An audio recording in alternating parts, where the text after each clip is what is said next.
Bonjour, nous voici à la troisième vidéo de notre série de formation à la préparation et à l'animation d'une rencontre de l'école du dimanche.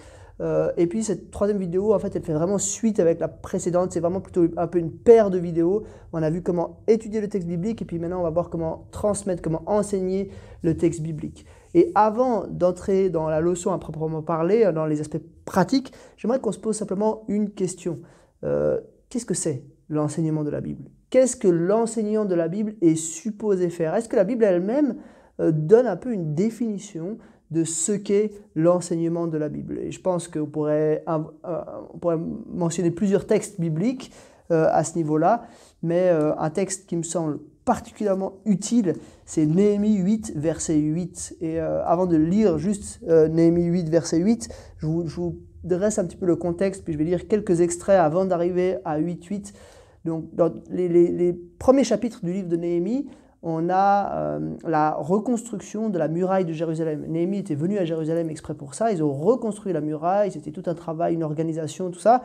Et puis, à la fin, voilà, y a un peu cette grande fête, grande inauguration et aussi une grande consécration du peuple à l'Éternel suite à cette reconstruction. Et en particulier, il va y avoir ce moment au chapitre 8 et aussi au chapitre 9 où le peuple va vraiment faire une déclaration, un retour à Dieu. Ils vont être rassemblés, ils vont lire le texte de la loi, les premiers livres de la Bible, et ils vont s'engager envers Dieu. Donc je vous lis, je ne vais pas lire tous les versets 1 à 8, mais juste un petit morceau du verset 1, un petit morceau du verset 4, le verset 5 et le verset 8 de Esdras, chapitre 8. Je les lis à l'affilée. Donc, vous étonnez pas, il y a des trous entre deux, mais je pense que ça permet d'avoir un peu une juste compréhension de l'ensemble de ce passage. Alors, tout le peuple s'est rassemblé comme un seul homme sur la place qui fait face à la porte des eaux. Le scribe Esdras se tenait debout sur une estrade en bois fabriquée pour l'occasion. Esdras a ouvert le livre de façon visible pour le peuple dans son entier, puisqu'il était surélevé par rapport à lui. Et lorsqu'il a fait ce geste, tout le peuple s'est mis debout.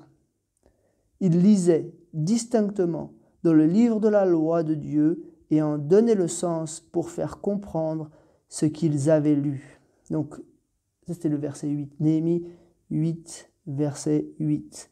Donc, il est dit, il lisait distinctement dans le livre de la loi de Dieu et en donnait le sens pour faire comprendre ce qu'ils avaient lu. Qui est-ce?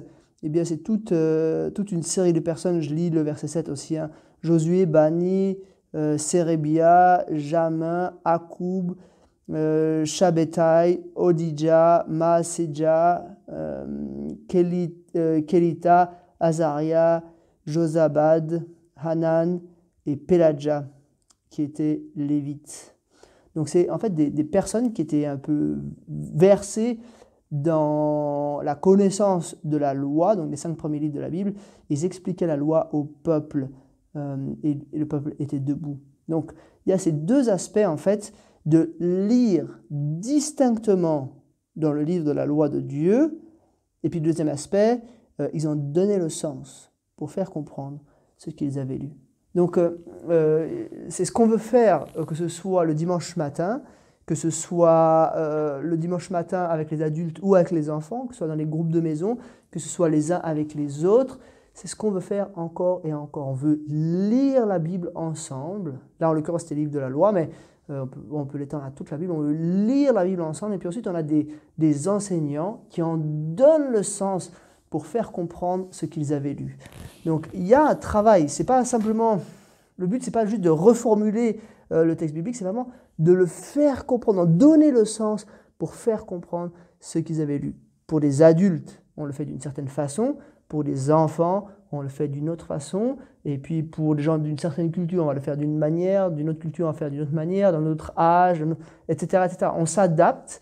Mais le but, c'est vraiment que le public cible, les personnes auxquelles on enseigne, puissent comprendre ce qu'elles ont lu. C'est ça qu'on veut faire. Et c'est là tout l'enjeu de cette deuxième vidéo. Donc, dans la précédente vidéo, la vidéo numéro 2, maintenant on est à la vidéo numéro 3, on a parlé de comment comprendre soi-même le texte biblique. Il y avait ces 8 étapes, hein, je vous les rappelle. On a d'abord intégré le texte, étudié le contexte, fait les observations, la compréhension, la structure.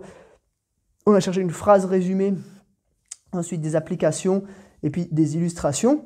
Mais maintenant, il faut faire la deuxième partie du travail, c'est-à-dire qu'il faut être capable d'en donner le sens à des enfants, en l'occurrence, pour faire comprendre ce qu'on a lu. Et alors, toutes les prochaines vidéos de la formation, elles vont aller dans ce sens-là, hein. Ça veut dire qu'on va avoir différents moyens d'aider à faire comprendre cela. Mais dans cette vidéo-là en particulier, j'aimerais juste voir un tout petit peu comment préparer la leçon biblique. Donc, suite à la vidéo précédente, vous avez peut-être, je sais pas, 3-4 feuilles sur lesquelles vous avez noté toutes vos observations, la compréhension, la structure, la phrase résumée, vos applications, vos illustrations. Vous avez tout ça quelque part sur votre bureau. Et puis maintenant, vous prenez une feuille blanche, une nouvelle feuille, et il faut que vous écriviez un peu votre leçon, ce que vous voulez dire à ces enfants. Alors là, je dois dire, il n'y a pas forcément une manière de faire unique. Je pense que c'est un peu propre à chacun, et je pense qu'en faisant, vous allez vous découvrir un petit peu et puis savoir comment bien rédiger. Ce premier point, donc, c'est la question des notes. Tout d'un coup, après, vous allez vous retrouver devant des enfants, peut-être 6 enfants, 8 enfants, 10 enfants, et il va falloir que vous ayez quelque chose de pratique pour vous souvenir de ce que vous avez préparé et pour pouvoir transmettre ce que vous avez préparé à ces enfants. Si vous n'avez pas trop d'expérience, voilà ce que moi je vous conseille. Je vous conseille de commencer en rédigeant un petit peu tout ce que vous avez envie de dire à ces enfants. Ça va être un peu long, hein, mais voilà, je vous conseille peut-être de rédiger à l'ordinateur.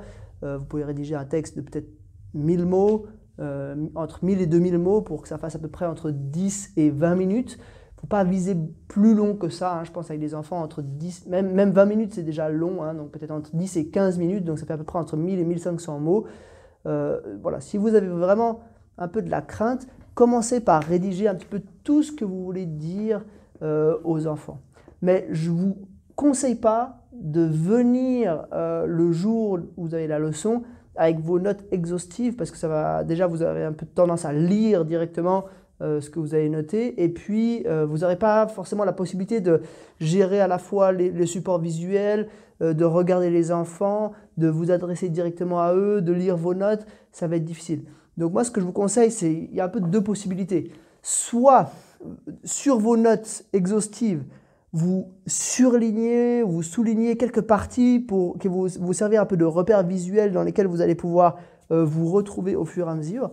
Soit vous prenez ensuite encore une autre feuille dans laquelle vous allez noter un peu les points clés, les éléments dont il faut vous souvenir. Vous savez qu'il faut vous en souvenir. Et puis, si vous arrivez à avoir le tout sur une seule page A4, ça vous aidera beaucoup parce que comme ça, vous n'avez pas besoin de tourner les pages, mais vous avez juste votre page en face de vous et vous savez que voilà, vous allez passer par tel point, tel point, tel point, tel point. Pendant la leçon, c'est important que vous utilisiez le texte biblique dans une Bible papier.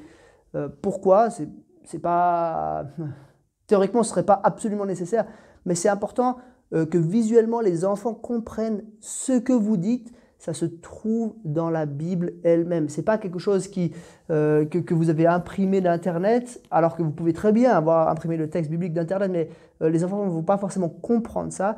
Donc il faut qu'ils puissent réaliser que ce que vous lisez, c'est la Bible elle-même. Donc moi, je vous conseille vraiment de prendre une Bible papier avec vous et puis de bien leur dire, voilà, maintenant, je lis le passage biblique, vous lisez le passage biblique, et puis une fois que vous avez terminé, dire, voilà, maintenant on a fini de lire le passage biblique et de passer à une phase plus d'application, d'explication. Pourquoi? Parce que comme ça, les enfants savent qu'est-ce qui fait partie de la Bible et quelles sont ces applications, ces explications, pardon, que vous ajoutez à cela. Ça va leur montrer l'importance énorme du texte biblique lui-même pour vous. Donc le premier conseil, c'était les notes.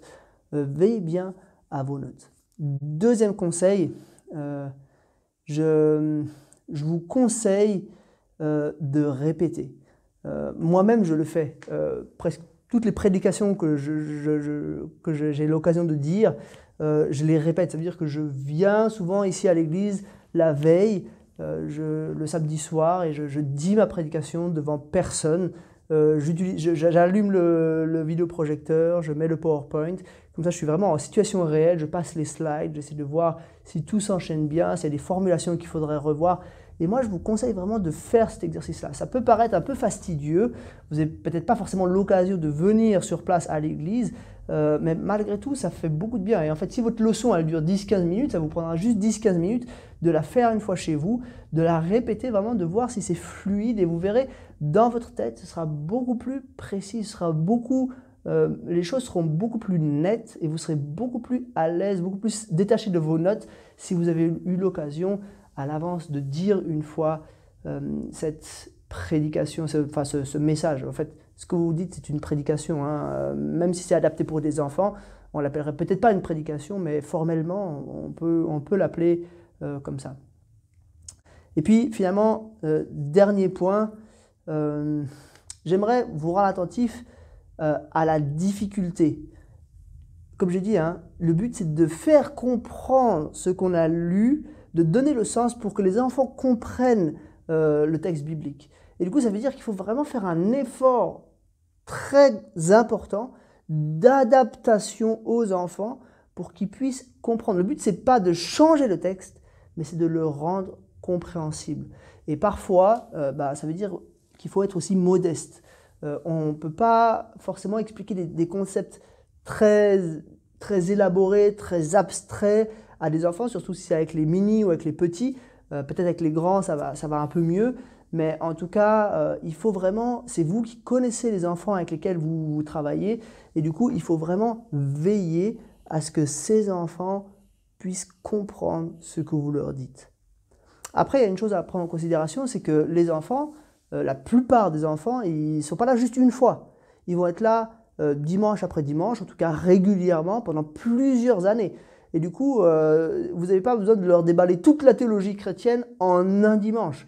Vous allez apporter une petite pierre à un grand édifice d'enseignement qu'ils vont recevoir pendant des années et qui va être le socle de la vie chrétienne de ces enfants.